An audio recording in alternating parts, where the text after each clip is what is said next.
Bem-vindos ao canal Sejam Santos, onde vamos explorar a vida e as obras dos santos mais inspiradores da história da Igreja Católica.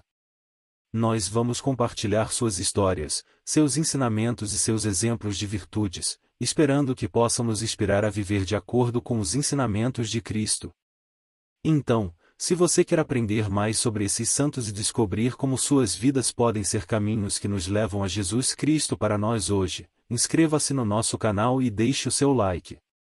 Inscreva-se hoje mesmo, divulgue nosso canal a seus amigos e comunidades e nos ajude o nosso canal para que possamos alcançar mais pessoas na divulgação a conhecer mais a vida dos santos. Onde a santidade é uma jornada diária. Faça parte dessa comunidade de busca pela santidade.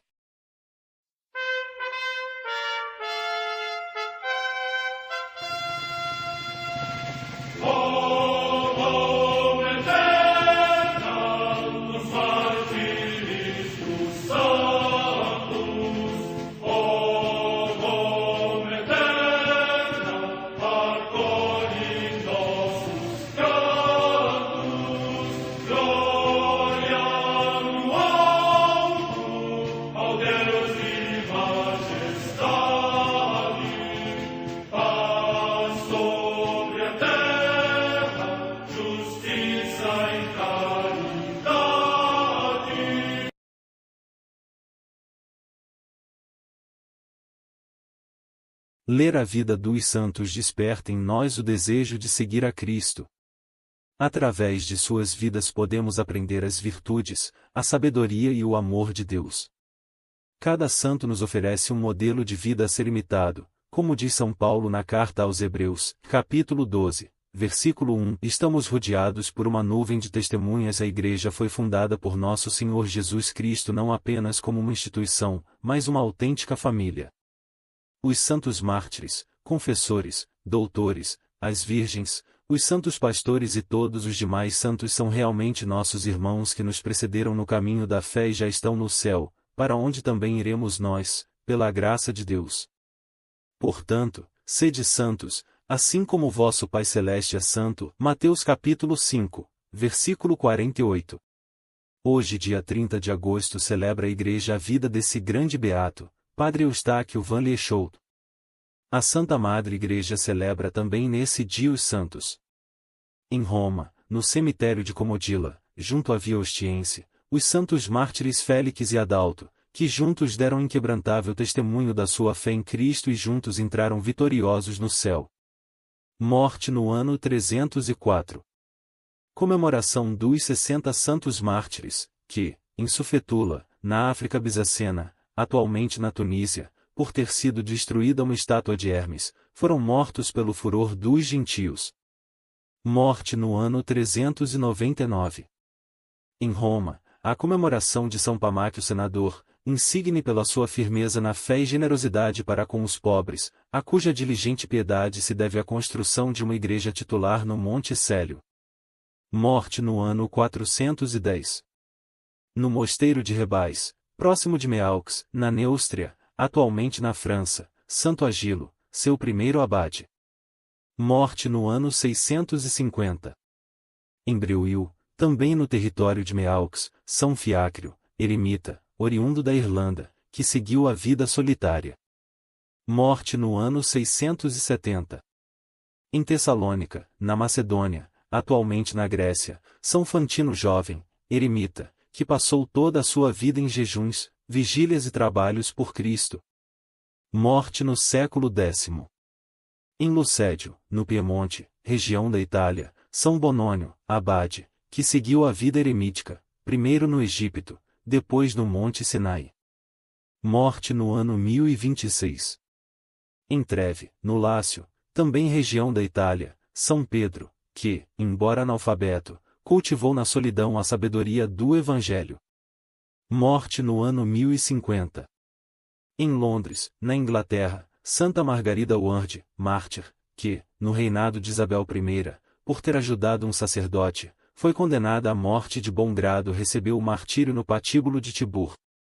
Com ela, no mesmo lugar, sofreram também o martírio os beatos Ricardo Leite, presbítero, e os leigos Eduardo Shelley e Ricardo Martin, ingleses, João Roche, irlandês, e Ricardo Lloyd, galês, o primeiro, porque era sacerdote, os outros, porque acolheram sacerdotes. Morte no ano 1588. Em Saluzzo, no Piemonte, região da Itália, o beato João Juvenal Ancina, bispo, que, anteriormente médico, foi dos primeiros a entrar no oratório de São Felipe Neri. Morte no ano 1604. Em Saragoça, na Espanha, a beata Maria Raffles, virgem, que, superando pacientemente muitas adversidades, fundou no hospital desta cidade a Congregação das Irmãs da Caridade de Santa Ana e a dirigiu com suma diligência. Morte no ano 1853. Em Almerim, também na Espanha, os beatos mártires Diogo Ventaja Milã, bispo de Almerim, e Manuel Medina Olmos, bispo de Guadix, que, encarcerados em ódio à fé cristã, suportaram pacientemente os maus tratos e insultos, até que, durante a noite, foram fuzilados. Morte no ano 1936. Na estrada de Puebla Tornesa para Vila Famés, próximo de Castelão, também na Espanha, o beato Joaquim de Albocácer, José Ferreira Adel, presbítero da Ordem dos Frades Menores Capuchinhos, que pelo martírio alcançou a recompensa prometida aos que perseveram na fé. Morte no ano 1936. Em Bilbao, também na Espanha, o beato Vicente Cabanes Badenas, presbítero da Congregação dos Terciários Capuchinhos de Nossa Senhora das Dores e mártir, que, durante a mesma perseguição contra a fé, mereceu entrar no banquete celeste. Morte no ano 1936. Em Madrid, também na Espanha, os beatos mártires Antônio Maria Arriaga Anduiza, religioso da Ordem de Santo Agostinho, e Nicásio Romo Rúbio, religioso da Ordem dos Pregadores, que na mesma perseguição foram assassinados em ódio à fé cristã. Morte no ano 1936. Em Atavaca, perto de Madrid, também na Espanha, os beatos Germano Martim Martim, presbítero, Dionísio Liva Ribarajuan, religioso, ambos da Sociedade Salesiana e mártires, que, durante a perseguição contra a fé, derramaram o seu sangue por Cristo e alcançaram a palma da glória. Morte no ano 1936. Em Quifa, no Líbano, o beato Estevão Nemé, José Nemé, religioso da Ordem Maronita Libanesa. Morte no ano 1938. Em Belo Horizonte, no Brasil, o beato Eustáquio Van Leeuwenhoek, presbítero da Congregação dos Sagrados Corações de Jesus e Maria. Morte no ano 1943. Em Venégono, próximo de Varese, na Itália, o passamento do beato Alfredo Ildefonso Schuster, bispo, que era abade de São Paulo em Roma quando foi nomeado para a sede episcopal de Milão, ministério pastoral que exerceu incansavelmente com admirável sabedoria em favor do seu povo. Morte no ano 1954. Vida do beato Padre Eustáquio Van Leeuwenhoek. Padre Eustáquio foi para Belo Horizonte enjeitado, ninguém sabia onde colocar Padre Eustáquio. Ele foi para Belo Horizonte com a obrigação de não fazer milagre. Pois para Deus não tem isso.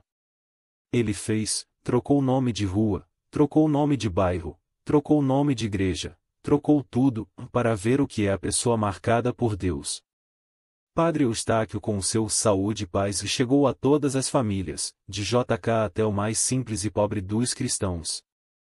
Cardeal Dom Serafim Fernandes de Araújo, arcebispo emérito de Belo Horizonte. Nascido na Holanda em 1890 e ordenado sacerdote em 1919, o beato Eustáquio desembarcou no Rio de Janeiro em 12 de maio de 1925. Seu destino, o povoado de Água Suja, no Triângulo Mineiro. Situado às margens do rio Bagagem, aquele local sofria dos males comuns às regiões de mineração muito afastadas, sendo marcado por enormes necessidades espirituais e materiais. O farol que iluminava a vida dura dos mineiros era o antigo santuário de Nossa Senhora da Abadia, onde se fixou o padre vindo da Europa. Nos seus 10 anos em Água Suja, cujo nome foi mudado para Romaria, ele iniciou a edificação do Santuário de Nossa Senhora da Abadia, que se tornou um grande centro de peregrinação. Em Romaria, como nas cidades onde atuou depois, dedicou-se com extremo desvelo aos pobres e aos enfermos. Nas suas visitas às casas de seus paroquianos, servia até mesmo de médico e enfermeiro dos doentes. Assim comportou-se o padre Eustáquio durante seus 24 anos de sacerdócio. Com uma diferença, ele era o escravo de todos os necessitados, e não apenas de seus paroquianos. Em Romaria, o padre Eustáquio já fez algumas curas consideradas milagrosas. Mas foi em Poix, TSP, para onde foi transferido, tomando posse como pároco em fevereiro de 1935, que esse dom começou a brilhar com maior intensidade, e sua fama de santidade começou a se espalhar irresistivelmente pelo Brasil inteiro.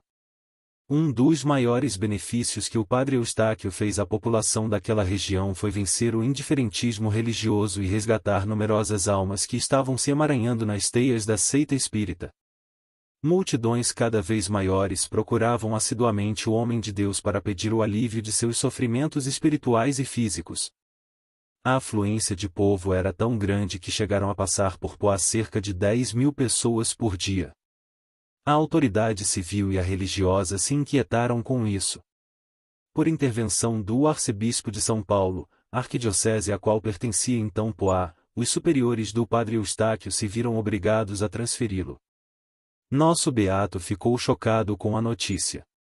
Não conseguia entender como poderia ser impedido de exercer um carisma que claramente Deus lhe havia concedido para o bem do povo.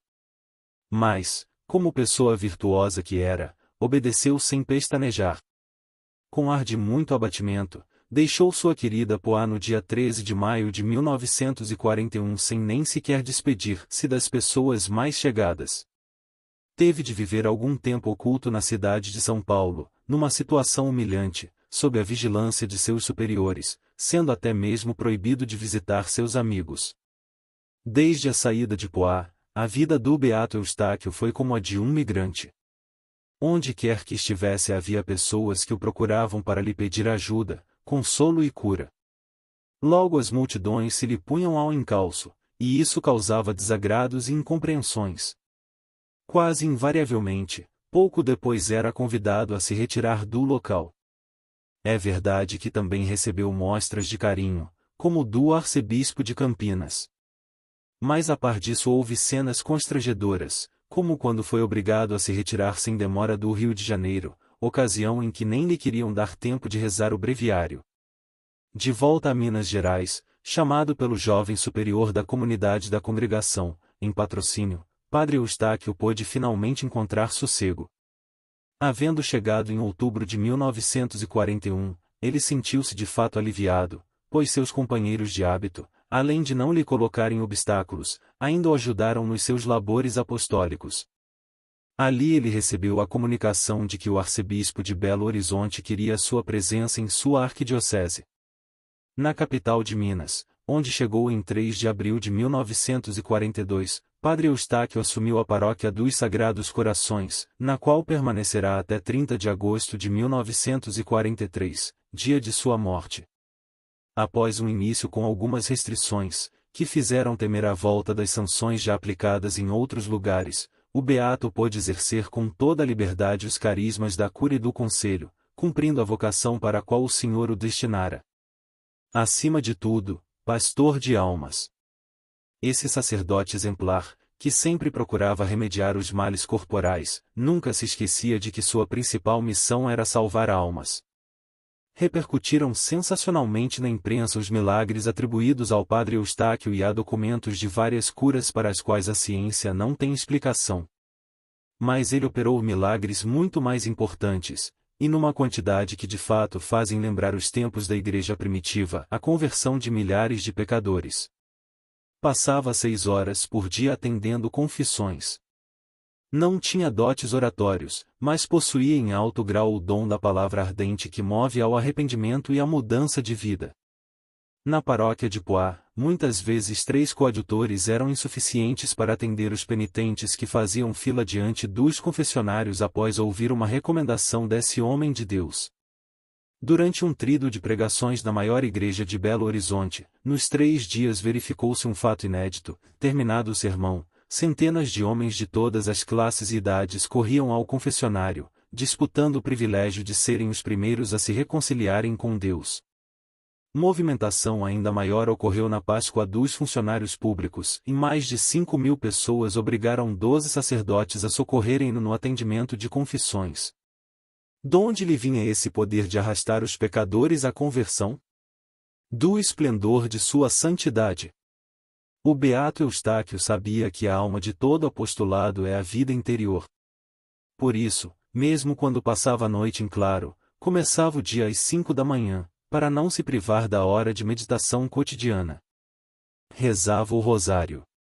Passava horas em adoração diante de Jesus Eucarístico. Nunca se dispensava de fazer seu exame de consciência nem de rezar o breviário. Em certa ocasião, após um dia estafante, era noite alta e ele tinha de partir de viagem imediatamente. Vendo seu enorme cansaço, disse-lhe um bispo: Padre Eustáquio, eu o dispenso de rezar o breviário hoje. Não posso, Excelência. O dia inteiro trabalhei para os outros, agora preciso pensar um pouco em mim mesmo. Para esse religioso exemplar, a oração não era uma obrigação enfadonha, mas sim o alimento restaurador das energias. Fortalecido por ela, pôde ele realizar o empolgante lema de sua Congregação dos Sagrados Corações: para mim o trabalho, para o próximo a utilidade, para os Sagrados Corações a honra e a glória. No dia 20 de agosto de 1943, atendendo a um doente que sofria de tifo exantemático, o padre Eustáquio contraiu essa grave enfermidade, então incurável. Em 10 dias partiria para a eternidade. Prostrado no leito do hospital, caminhando para a morte, que aliás ele mesmo profetizara, permaneceu sempre sereno em meio a sofrimentos atrozes, de tal modo que seus últimos dias foram dos mais edificantes de sua vida. Nos seus derradeiros momentos, renovou os votos religiosos, e só deu o último suspiro depois de ver entrar em seu quarto, chorando e cansado por uma longa e estafante viagem, seu superior provincial, com quem queria estar de qualquer modo antes de morrer. Era 30 de agosto de 1943. E Deus o glorificou. Suas exéquias foram uma apoteose nunca antes vista na capital mineira. Todos os jornais e emissoras de rádio lhe dedicaram grande espaço, comentando seus dons e transcrevendo sua biografia. Pode-se dizer que a quase totalidade da população compareceu para prestar-lhe as últimas homenagens. Sua tumba tornou-se desde logo local de peregrinação. Em 1949, seus restos mortais foram transladados para o interior da igreja que começara a construir. Infinitamente mais importante, porém, é a glória com que foi recebido no céu, a qual a Santa Igreja acrescenta a glorificação dos altares, ao beatificá-lo assim o apresenta como modelo para os fiéis do mundo inteiro, especialmente os párocos e os religiosos. A cerimônia de beatificação foi presidida pelo cardeal José Saraiva Martins, presidente da Congregação para as Causas dos Santos, concelebrada por Dom Valmor Oliveira de Azevedo, arcebispo de Belo Horizonte, Dom Luiz Mancilha Vilela, arcebispo de Vitória, e numerosos outros bispos e milhares de fiéis. Beato Padre Eustáquio Van Leeschout, rogai por nós.